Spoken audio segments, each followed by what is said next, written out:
Good evening. It is 6:30 and members of council are assembled when you're ready to begin. Thank you, Don. Good evening, everyone. I'd like to call to order this regular council meeting.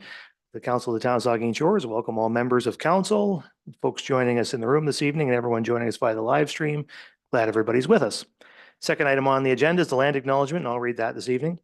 We acknowledge that we are meeting on the traditional lands and treaty territory of the Saugeen Ojibwe Nation, which consists of the Chippewas of Saugeen and the Chippewas of Nawash unceded First Nation.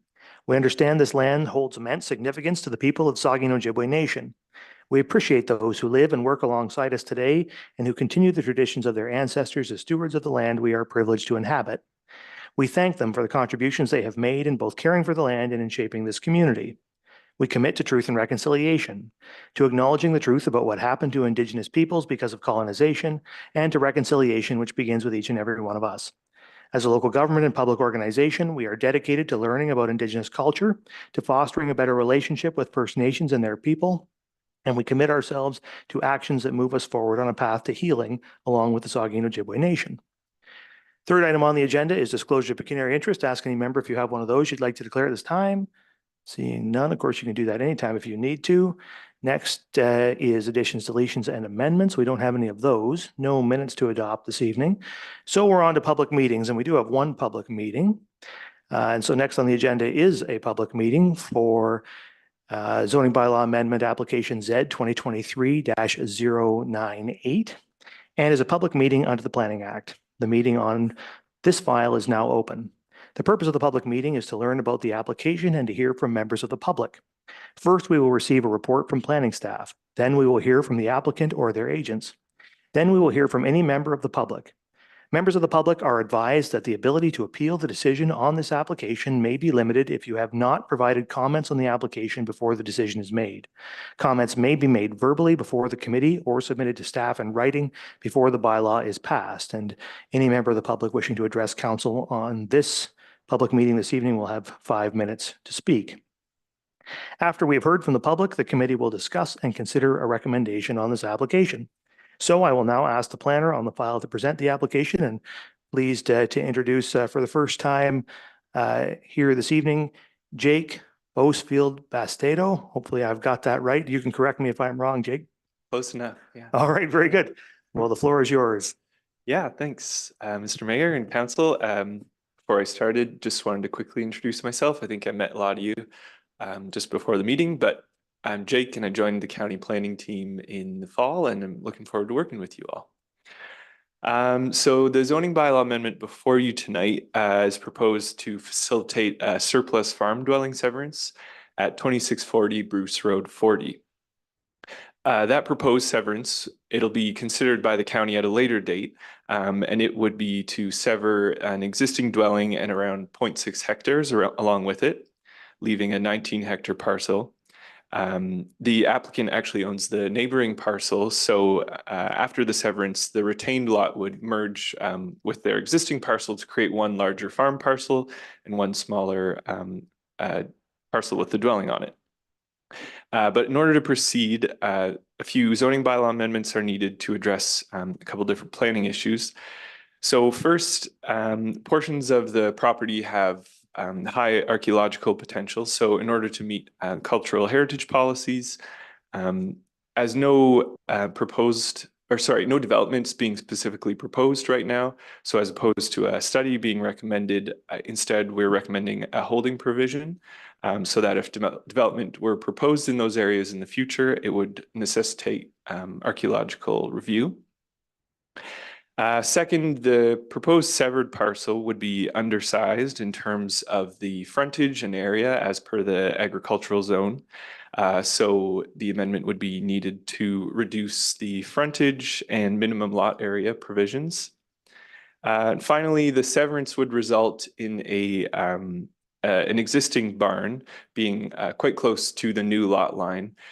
It wouldn't be able to meet minimum distance separation requirements if livestock were to be put in that barn at any point in the future. The applicants let us know that they have no intention of keeping livestock in that barn.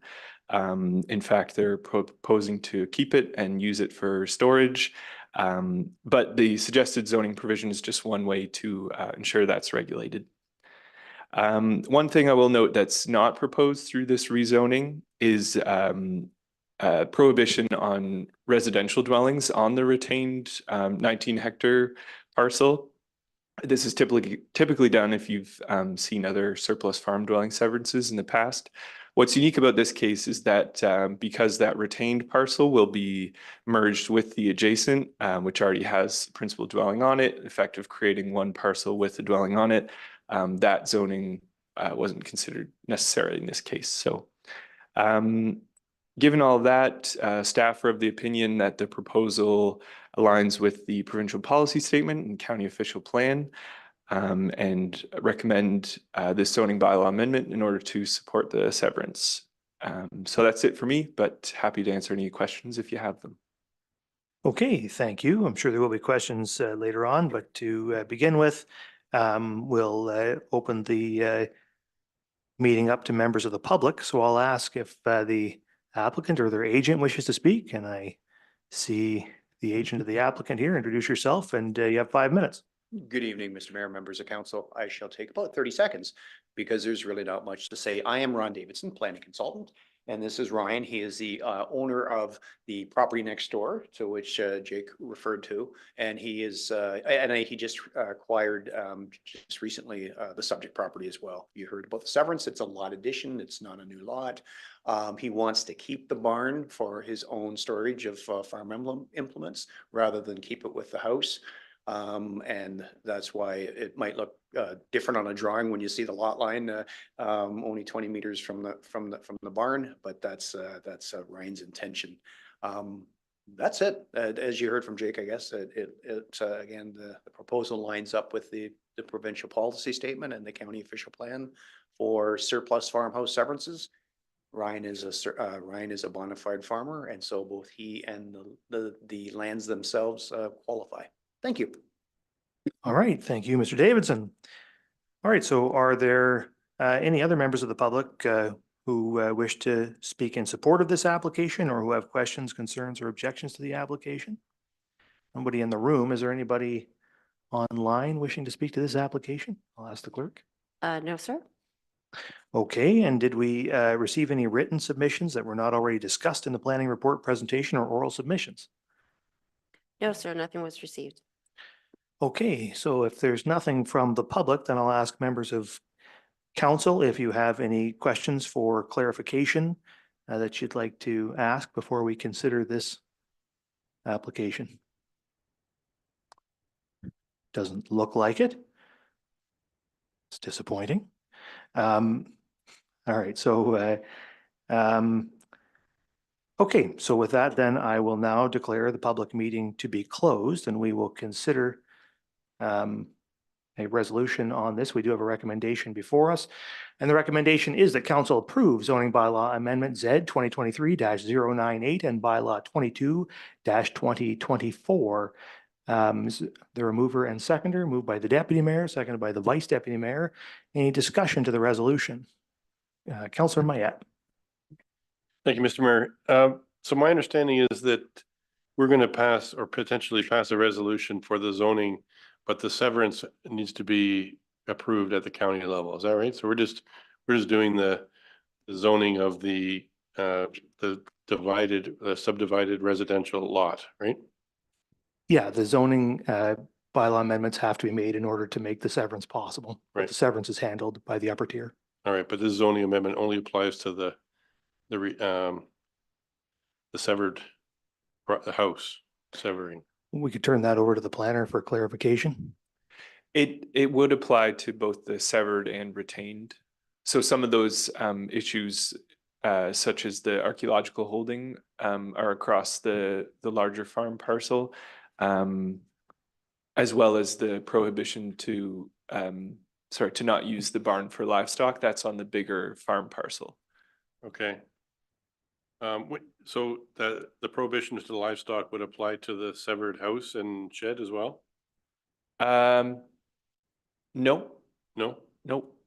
No, so somebody who moved in, I'm just saying somebody could move in there and put in a chicken pen and raise a bunch of chickens and things. There's no, I mean, that's allowed in town anyway. So there's no prohibition against small livestock. It's just the barn can't be used for wholesale cattle operation. That's correct, yeah. Okay. All right, that's what I was thinking. So, Okay. sounds good. Thank you. Okay, are there further questions or comments from members? Councillor Halpin. Thank you, Mayor, and through you. So for clarification, there's no need to do any archaeological work as long as no construction or development is done. Is that correct? That is correct, yeah. Thank you. Okay, Councillor Davinsky. Thank you, Mr. Mayor. Just so I'm absolutely clear, this lot that's going to be severed, what is it going to be used for? What is the plan? Or is there any plan at this point? Perhaps I'm getting ahead of myself, but that small lot with the house on it and the well and the shed for that matter, but the shed's beyond the severed. So what's it being used for? With the planner, do you have any comments? I can't speak to exactly what the farmer's plan is for. Maybe he can speak to that after, but it will be an agricultural parcel that won't have residential development on it, so used for agriculture. Oh, okay. If I may, through Yeah. you, Councillor Davinsky. but it's already got a house on it. I'm talking the small, 0.6 hectares. And it already has a house and a well. And I'm just wondering if that house is there, what's the plan for the severed lot? Is it going to be used as another home or somebody who wants to rent it or whatever? I haven't been made clear on this, or it just could be me, I guess. So normally these kind of questions for clarification would come during the public meeting, but we'll make an exception this evening and we'll ask the applicant's consultant to just clarify that for us. Sure. This is maybe Thank you. something you want to hear. So it's going to be listed for sale. It'll be a residential lot. It's going to be, and why I said it might be something you want to hear. It's going to be probably cheaper than a lot of houses. I think one time we talked, maybe it's in the $400,000 price range, which is probably music to a lot of people's ears. It's somewhat affordable. So it'll be sold. He's already got 3 or 4 people interested in buying it. Thank you, Ron. Thank you, Mr. Mayor. Okay, yeah. Anything further from members? So just a comment from me, and I support the application, will support the application, and these kind of severances are pretty standard stuff out in the agricultural zone, and farm consolidations are pretty standard. But I wanted to make a comment at a sort of a higher level that I have made almost every time we've seen a surplus farm dwelling severance in Saugeen Township. And it's around the restrictiveness of the bylaw that we have in place around this. My view, we've got this in the zoning bylaw. The requirement is that you have 100 meters of lot frontage and 39 hectares in the ag zone. That's your minimum lot area, right? And so that means that every time somebody wants to sever a surplus farm dwelling, which, as I say, is a very standard and routine thing to do, and farm consolidations are part of the world we live in. Every time somebody wants to do that, they have to amend the zoning bylaw. And I just don't think that's it's unnecessarily burdensome. And so I would really like to see us make some changes to the zoning bylaw to remove this requirement. I mean, we should be able to put in some wording in the zoning bylaw to the effect that we accept that surplus farm dwelling severances happen, and we can leave it to the consent process to establish the parameters about how big those lots need to be. They're different every time, but we can make it general enough, I assume, to have the zoning bylaw accommodate for that. So I just wonder, and maybe I'll put this question to Candace, maybe, is that something that we can work on going forward here so that guys like this don't have to come before us in these very routine things and get these zoning bylaw amendments? It's costly and burdensome, I think. Thank you. Through you, Chair Charbonneau. Yes, this is something that we're looking at. So as part of the business plan, we are looking at doing a housekeeping amendment both to the local official plan and the zoning bylaw amendment. And so we're aware that for I don't really have a better term, but a sort of form of automatic zoning has been implemented in some other municipalities in Bruce County. And so we're looking at coming up with some wording that would do exactly what you just described, that if there is a consent process, there may be an opportunity to have zoning automatically applied to a lot. So that there wouldn't be multiple application processes occurring. So that is something that we're looking into and hope to potentially bring forward to council in draft form as part of a consideration for a housekeeping amendment. Well, that would be good and certainly something that I would be interested in seeing. Further comments, the deputy mayor? Thank you. And I do have some agreements with you. Is that wholly within our authority, or would the county have to make some changes too to enable, since it's outside the settlement area? Like, so is it twofold, or can we just adjust something to make that happen? Or is it something that requires a little more energy at a higher level? To turn that over to people who are smarter than me, Candace. Thank you, and through you. If we are going to amend our local documents, that is something that the local official plan would require approval by the county. And so it would be reviewed through them. And even the zoning bylaw amendment, although that's something that we would approve locally, we would ask for input from the county to ensure that we're not implementing something that really we shouldn't be. So we would definitely have eyes on it by the county staff. Thank you for that. And hopefully, but that's a housekeeping amendment we can see sometime relatively soon. But anyway, that's good. So that's apologies. That's a little bit of a divergence from the main issue, but we'll get back to the main issue now. If there's nothing further on the resolution, then I'll ask all in favor. And that is carried.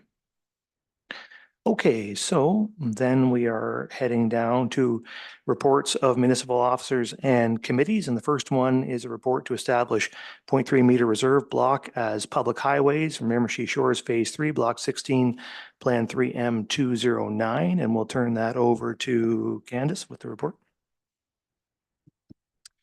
Thank you, and through you.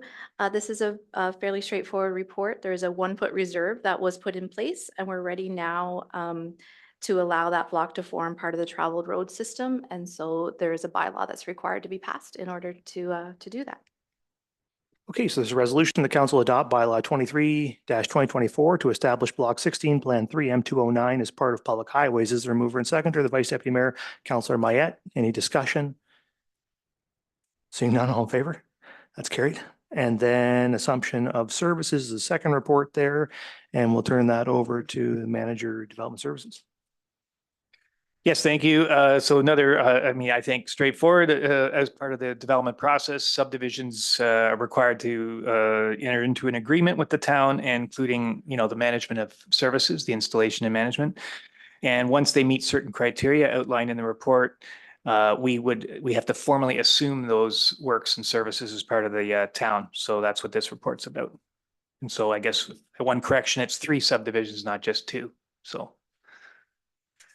Okay, thank you. There is a resolution then that council adopt bylaw 24-2024 to assume all services for the Summerside subdivision phases 7 to 1 and 8.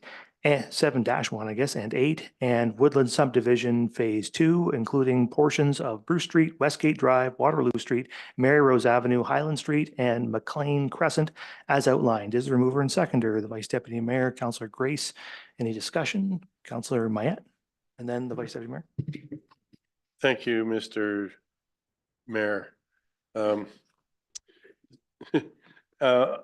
this, I heard you say Waterloo Street, so this is the extension to Waterloo. And I've said this before, is this the opportunity where we could, seeing as how we're assuming the works in the street, take the chance to change the name of Waterloo Street to Waterloo Street North? Because I continue to hear from people who live at that end of Waterloo Street that their packages are being diverted and their neighbors are having a hard time finding them, their visitors are having a hard time finding them because Waterloo Street and Waterloo Street North aren't connected, and why we ever decided to name that street the same as the other street. I mean, I guess there was good intentions and it lines up on a map, but they're two different streets. So, while we're assuming works and assuming the road, is this an opportunity to just put an N behind Waterloo Street? Call it Waterloo Street North? Manager Development Services. Certainly, I've heard this before from Councillor Mayette as well. This Waterloo Street in two segments isn't the only street in town with that's broken. Albert Street in Southampton is the same. But certainly on 2 points, this isn't the opportunity to do it because this assumption process is different than the road naming process. But then the second part is that there is in our official plan a designation for Waterloo Street to connect. And so I just sort of leave it as the idea is that very long term, might be a few years out, that Waterloo Street will connect to its southern partner. Oh. Yeah, there's apartment buildings and houses being built in between, but Well, what's between is actually Northport School, and yeah, there's been some discussion of a new school, and it would be in a different location. yeah, that's a congested little corner there with services and everything else, but there's also a bylaw for street naming, isn't there? Yes. And maybe I'll enact that bylaw one of these days. Thank you. Okay, and the Vice Deputy Mayor? Yeah, just a quick question, Jay, as far as assuming the roads, is it fair to assume that at what point does a second lift of asphalt get put on? That's part of it, correct? Like when we assume that the second lift has been done, what else? I'm assuming that's one of the things. What are the other things? Other things, it depends on the subdivision, of course, and the road segment. Like collector streets have a different construction standard, but it would include the beginning of the maintenance period is generally the base course asphalt plus curb, obviously functional pipes. And then the final stage, which is before this stage, is the second lift of asphalt plus sidewalks, any correction of deficiencies, cracked sidewalk, et cetera. And the replacement of survey monuments, and then that's usually the end of it. But it depends on the subdivision. There was a couple other outliers. Tree planting's different. Tree planting is different because not every lot will be built on at that point. Right. But the ones that require trees to be planted, that'll be one of the elements. There are inspections done, there's a little bit off topic, but with tree planting, for example, Jay, is it staff go in and make sure all the appropriate trees have been planted? Well, we ensure that trees have been planted, but we don't, we're not measuring it because they're private trees at this point. We're not measuring sort of the health of them, but we try to acknowledge that the trees have been planted. Okay, anything further on this? I don't see anything. The resolution's been read and moved and seconded, so I'll ask all in favor. That is carried. All right, and item number 3, the lifting of holding provisions for Block 46, Plan 3M 260 Cedar Creek Townhouses, and the Manager Development Services. Yeah, so this property should be familiar to council. About a year ago, we brought for information and input a site plan for Cedar Creek townhouses for 25 townhouses. Since that time, staff have been working with the developer to get that agreement in place. So now that it's been entered into and construction is about to begin, we can bring the holding provision, which needs to be lifted once the servicing has been established through the agreement. So there is a resolution that council adopt bylaw 25/2024, lifting the holding provision on Block 46, Plan 3M 260, mover and seconder, moved by Davinsky, seconded by Halpin. Any discussion? Councilor Grace? And then the Vice Chair. Thank you, Mr. Mayor. Jay, a question about, I thought from looking at the diagram, it was good to see all the trees, the native edge, restoration of grasses and shrubs, as well as the trail, the permeable pavers that are being used. Do you know how many trees are going in there? Mayor Charbonneau, I don't know. I didn't check that before the meeting. So Sorry, I should have Yeah. asked you ahead of time. I wouldn't mind knowing just to get an idea. Thanks. Okay, the Vice Deputy Mayor. Yeah, one of my questions was about trees, the landscape. I like what they're showing here, Jay, and so that was one of my questions. And 25, That's it. It was about the trees, really landscaping. So, okay, thanks. Okay, anything further? Seeing nothing, I'll ask all in favor. It's carried. Okay, so now we're on to bylaws and we have, what do we have there? 4 bylaws to consider. Anyone want to have any of those considered individually? Doesn't look like it. So the resolution is that bylaws 22, 2024, 23, 2024, 24, 2024, and 25, 2024 are hereby read a first, second, and third time and finally passed and sealed this 18th day of March, 2024. Is there a mover and seconder? Stack and Halpin. Any questions or comments? Seeing none, all in favor? That's carried. And finally, the confirmatory bylaw. It's resolved that bylaw 26, 2024, being a bylaw to confirm the proceedings of the council of the town of Saugeen Shores, is hereby read a first, second, and third time and finally passed and sealed this 18th day of March, 2024. Is there a mover and seconder? Grace and Halpin. All in favor? That's carried. And finally, the resolution that this regular council meeting of March 18th, 2024 hereby adjourns at 6:57 PM. A mover and seconder, Duhame and Davinsky. All in favor? We stand adjourned. Have a good evening, everybody.